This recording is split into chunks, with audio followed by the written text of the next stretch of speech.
Ito yung model niya. Samsung UA70 TU7000G.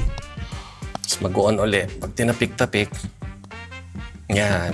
Okay, saglit lang yun. Saglit na liliwanag yung screen. Ito, isolate natin yung side dito sa may kaliwa ko.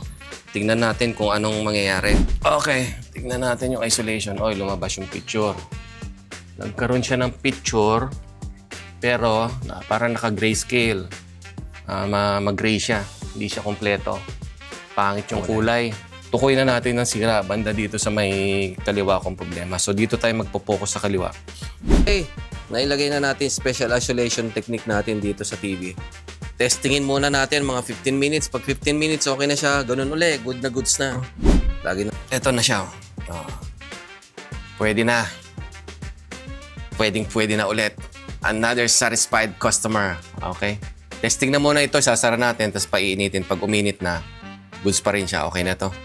Okay. Pwede na uli. 70 inches ito. Samsung.